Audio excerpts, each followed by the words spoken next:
but I promise to answer all of them. And I want you to know, the young people here, you are my favorite, basically, audience, so, you know, you can ask whatever you want, almost, actually. What makes us experts in, you know, taking away your wonderful evening time is we've been involved, actually, in the largest study ever conducted in the world. It's a cannabis use treatment study that involved 600 adolescents with cannabis use disorders at 3 different sites of the country.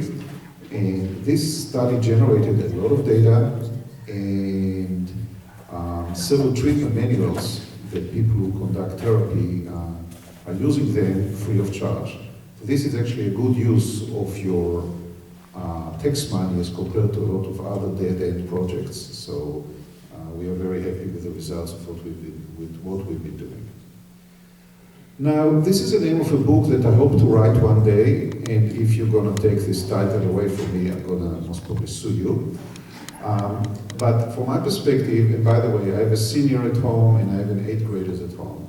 So I also talk from experience as a parent, not just as a substance abuse specialist. I think that to some degree our youth are clueless, and sometimes by choice, by the way. And parents sometimes are very helpless, because when your darling tells you at home, what's the big deal? Everybody does it. I mean, what's the story? You feel really kind of a little guilty that, you know, you argue with them over some issue. Everybody knows it. Don't you get it? And my son told me the first time he was 4 years old, don't you get it? It was hurtful. But those of you who are parents, you know what I'm talking about. When kids start to come home with all kind of outside influence, and you need to explain to them all kind of issues about life. So there is a debate, of course, any debate is legitimate, about toxic versus therapeutic properties of marijuana and gel here. And every debate is fine, and I like debates and pros and cons, because this is the way how we reach conclusions, and as long as we get our facts right. And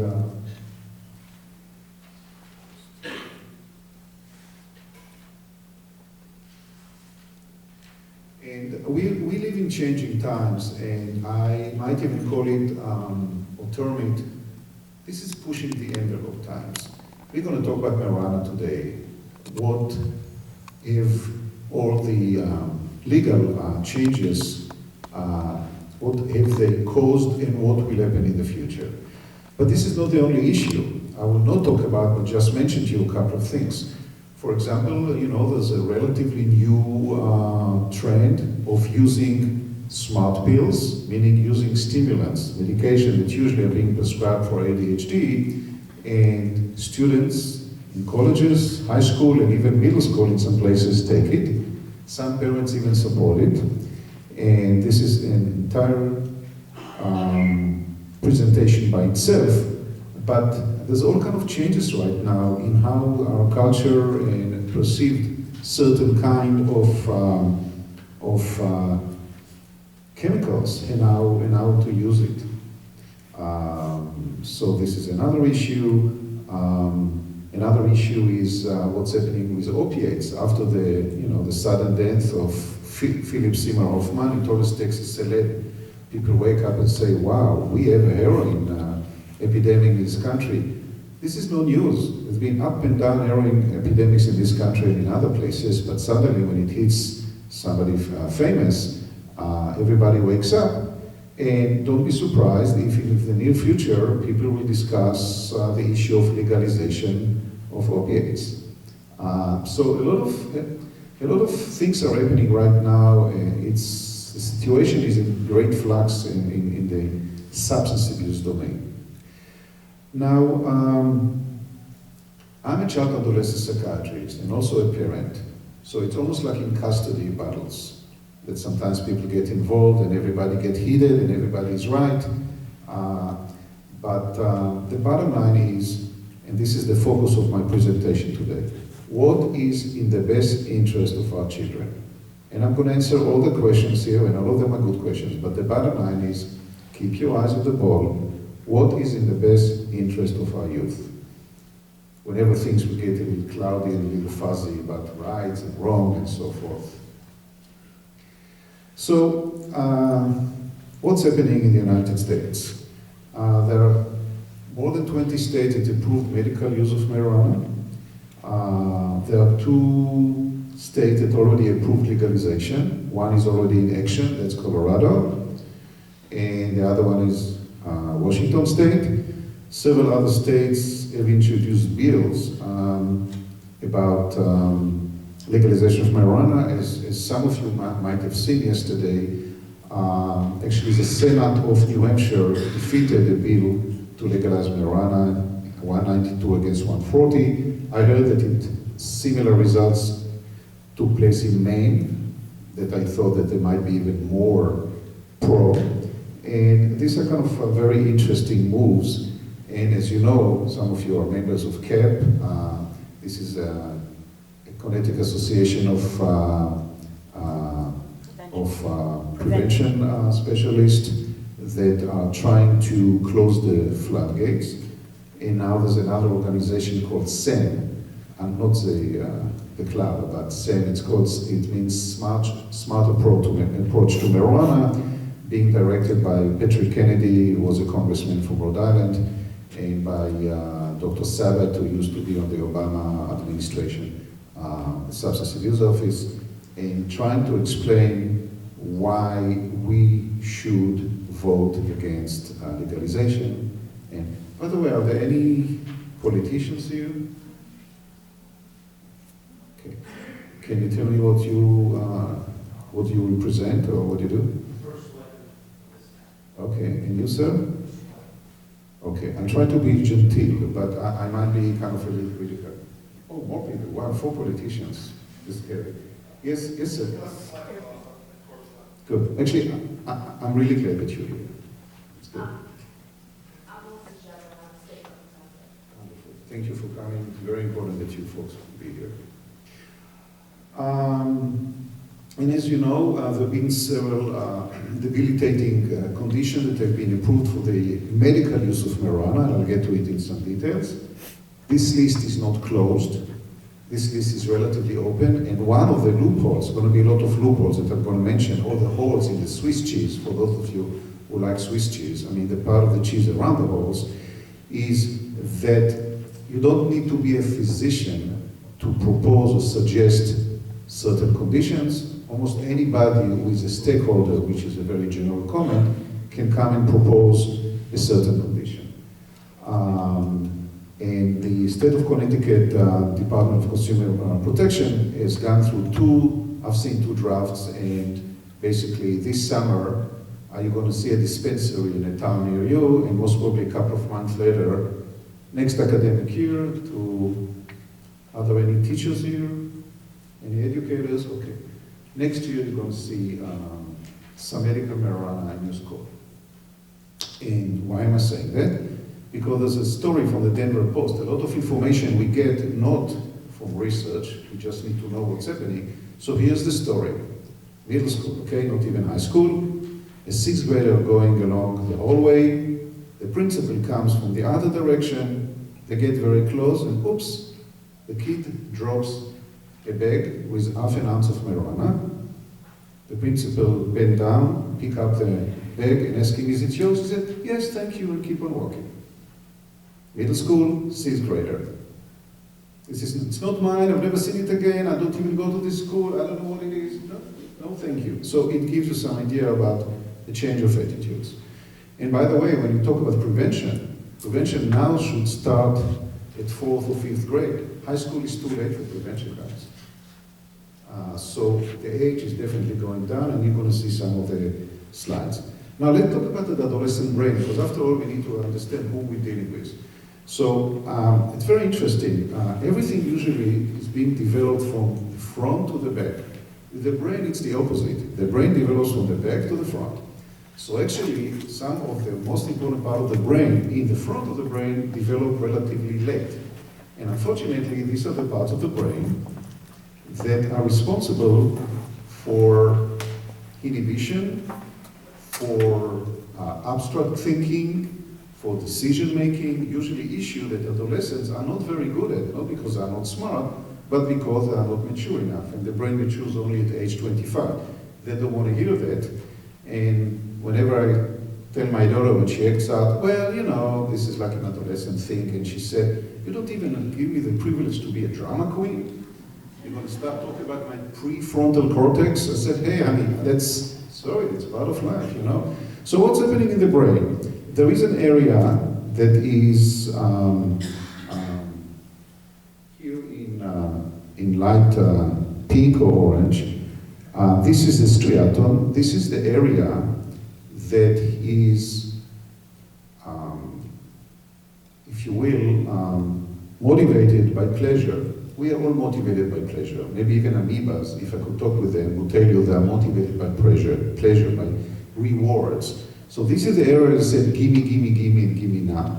It can be food, it can be drugs, it can be sex, it can be games, it can be anything. So when you're a child, you are a child, a pre-adolescent, as you can see, the pressure from the striatum on the prefrontal cortex is kind of medium size or medium effect. And the control part that said stop or wait is also of medium effect. In grown-ups, the pressure is pretty high, but also the inhibition is pretty high. With adolescents, the problem is that the pressure is very high, but the feedback, the inhibition is medium size. And that's why during the age between 15 and 24, you see that the majority of mortality and morbidity to adolescents is caused by preventable causes. So I'm going to give you some chilling effects. In the United States, every year, more than 33,000 young people aged 15 to 24 die. Mostly from car crashes, homicide, suicide, and a couple of other things at a lesser level. So every year we lose a town of young people. This is more than take Iraq, take Afghanistan, multiplied. It's not even close. And this happens because of preventable acts, and this is unfortunately attributed in many ways to the fact that the adolescent brain is not mature enough and not inhibited enough. And I'm sure that everybody here knows somebody or a family that lost a child or knows somebody that they have a child who got injured either by road accident, homicide, or even suicide. And that's one of the issues that happens to normative kids. I'm not talking about pathology, I haven't talked about diagnosis. This is what can happen to normative kids. And that's another reason why when we make decisions, we need to think about what's the best interest of our children and need to understand, and they need to understand that there are some limitations. And that's why parental guidance, I'm not saying being an helicopter parent, but parental guidance is important. And it shouldn't start tonight after this presentation, you go home and say, everything's gonna change now. I had a presentation with an expert, and this is what's gonna happen. It's very difficult to do it with your 16-year-old. You need to start much earlier. Now, again, explaining a little bit about what does it mean to be an adolescent from theoretical academic perspective. The major conflict in adolescence is identity versus identity diffusion. This is the age that adolescents try to crystallize an identity that takes them into adulthood, because adolescence is a developmental phase, which is the last one. So it happens on a variety of issues, and you can see some of the examples here. And adolescents try a lot of things. They try relationship, they try drugs, they try sex, they try a lot of stuff. The question is, how well do they try it, and what are the consequences? To give you an example about high-risk behaviors, because I'm in the business of high-risk behaviors, and I don't think this is something we have time to discuss, but I'll throw numbers at you. You know, teenage pregnancy. Teenage pregnancy decreased quite dramatically from the 90s until now. That's the good news. The bad news, we have the highest rate of teenage pregnancy in the world. Right now it's about 40 per 1,000. The UK, England have 25 per 1,000. Canada has 14. Some European countries have single digits. So is anything wrong with our kids? Maybe something is wrong with us. Maybe something is wrong about interaction. Maybe something is wrong in how we send messages. There's a lot of issues to address it, and I can definitely volunteer my opinion, but it's not only on this issue. For example, talking about teenage pregnancy and premature sexual behavior, just viewing TV shows with sexual content, I'm not talking pornography on the computer, by girls, increases the chances to get pregnant threefold. So wait a minute, where this is coming from? This is all research. So something is happening in our culture that is not very protective of our youth, and sometimes we let go because it's difficult to argue with adolescents. Adolescents are experts in arguing. They are experts in exhausting you as a parent. And it's very simple. You can argue on a subject, and I'm giving you a little exercise at home. Why don't you say to your darling, let's switch positions. Guess what? We'll keep on arguing and they're winning. So lesson number one, it's the raison d'etre. They are experts in arguing. The content does not matter. This is how they establish some authority. And this is how they push you back. So keep it in mind. Don't argue with them, outsmart them, or negotiate with them. Although, listen, I'm making the same mistakes, trust me, because you get very hot-headed about some issues. But again, you need to understand what is an adolescent, what is happening in his brain, and why. So, marijuana use is initiated usually during adolescence. Unfortunately, the age is going down. And as you can see, this is up to 2011, but 2012, even 13, basically show that since 2007, we see a constant trend of increasing the use of marijuana. And this definitely will keep on growing because the medical marijuana legislation will cause a much bigger public health issue. And at some point it will plateau, but at a much higher level. We are getting very close to the rates of the early 80s, when marijuana use was very common. There've been all kind of ups and downs. And to give you an interesting example, in 1981, more adolescents in California smoked marijuana than those who did not smoke marijuana. So that has become the norm. Norm is just a statistical term. It doesn't mean it's normal. But if more people do something than less people, then it has become the norm. If you live in Sodom and Gomorrah, if you're a good and righteous person, you are not in the norm. So I don't mean to be too facetious about it, but it's a statistical issue. I just heard on the way here on the news, there's a new poll that shows that 44% of people who are polled are pro-legalization, 42% are against legalization. It's pretty close. But you can say, as of today, the norm in the US of A is pro-legalization.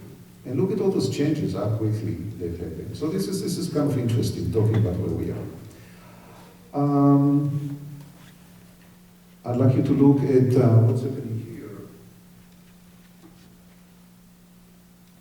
And this is good news and bad news. The good news is cigarette smoking has gone down dramatically. The bad news is marijuana have exceeded the use of cigarettes. And in 2020, it's predicted marijuana will be more common than alcohol as a drinking product. Apropos what I mentioned before about pushing the envelope in new trends. Well, we kick cigarettes through the door, we get them back through the window. It's like I can tell you the same joke about Bill Clinton. He went out through the door, he will come back through the window if Hillary will get elected. So it's the same story. Why? Because we see e-cigarettes coming in, and we see hookahs coming in. You know, you smoke tobacco product through all kind of pipes and water, kind of colored and flavored water. Why is hookahs a problem? Although not as bad as smoking per se, is because 50% of the people who smoke hookahs have never smoked a cigarette in their life.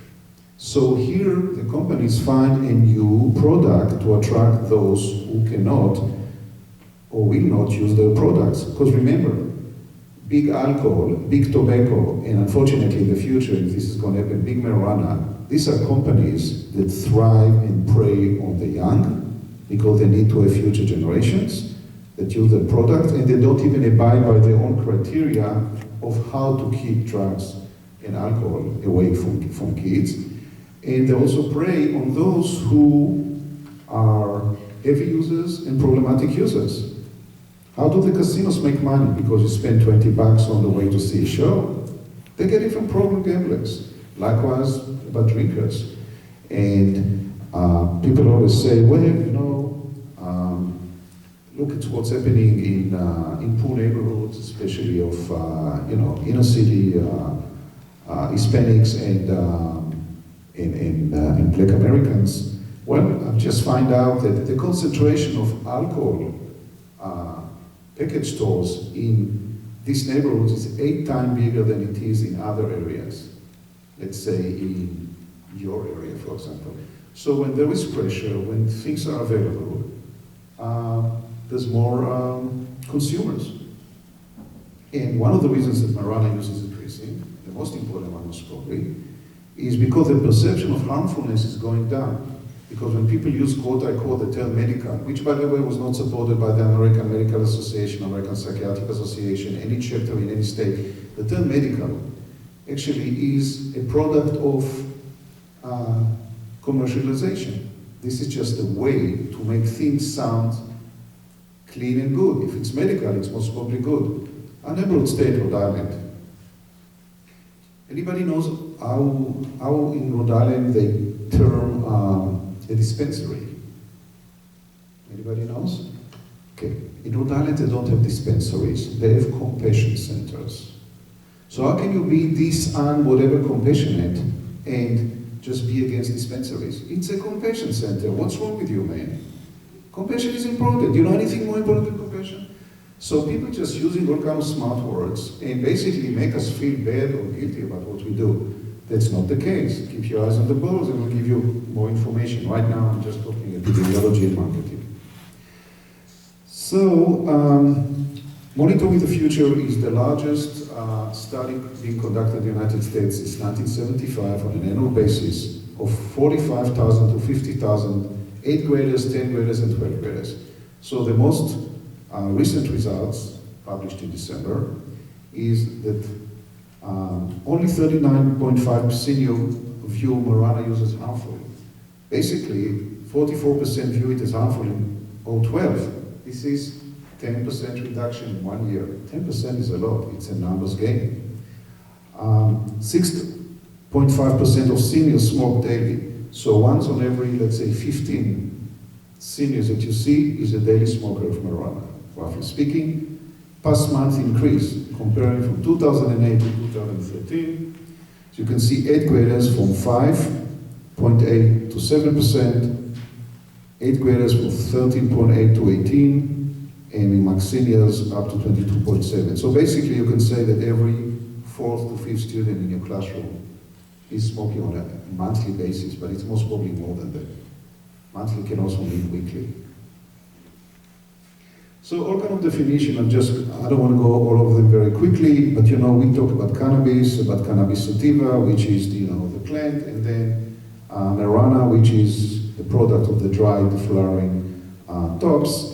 Cannabinoids is a general name for any chemical compounds that include or related to THC. It also includes some of the, if you will, synthetic ones. I'm not going to talk about K2. If people want to ask questions, we're going to talk about it later, but just one sentence about K2. K2 basically is a synthetic compound sold to you, mixed with all kind of leaves and stuff.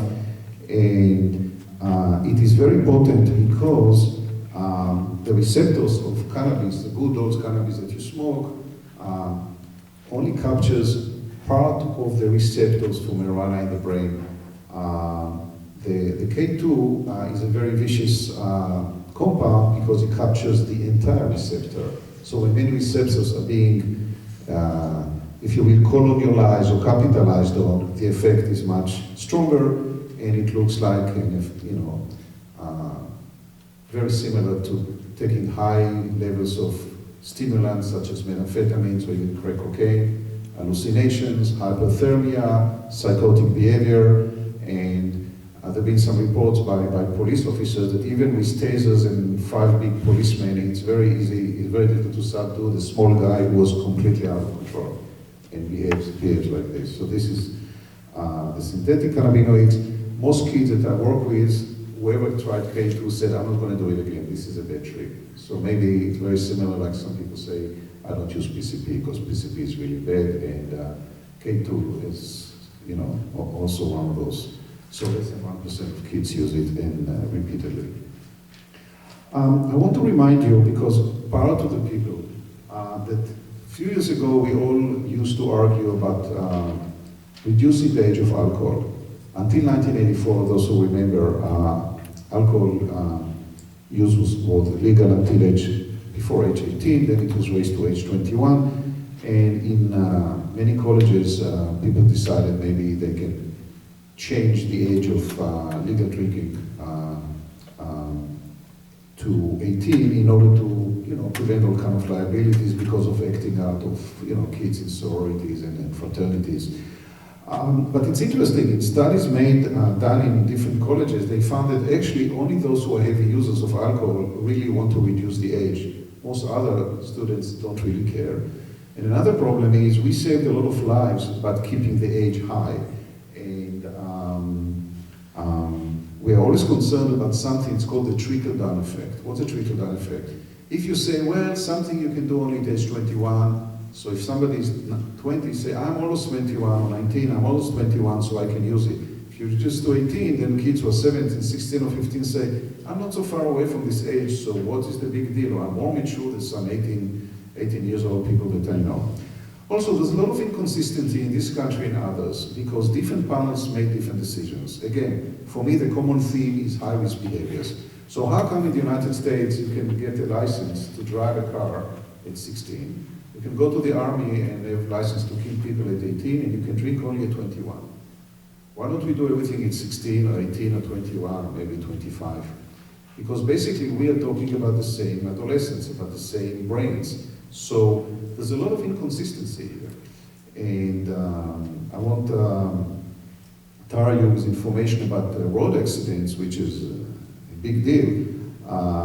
But in Connecticut,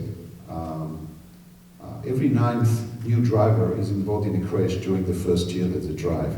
And it's kind of interesting, there's only one state, New Jersey, that the legal driving age is 17 for some reason. So in New Jersey, 5 out of 100,000 adolescents who drive die in a crash. In other states, including Connecticut, when the age of legal driving is 16, the number is 22 per 100,000.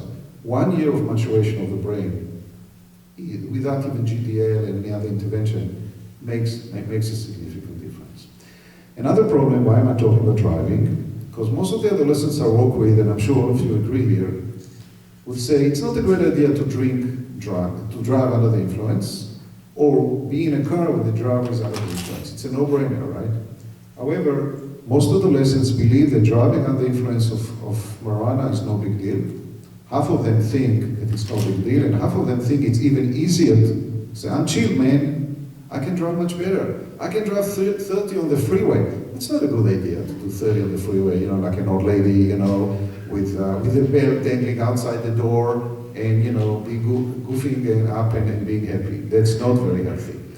But this is what they think, and this is a perception we need to change, because it's very difficult for the police right now to, when they pull you over, to find out you've been smoking marijuana. Right now they can do it only if they smell marijuana or see something in the car. There's some new tests that are very expensive. I know in Oklahoma, I have a lot of connections in Oklahoma.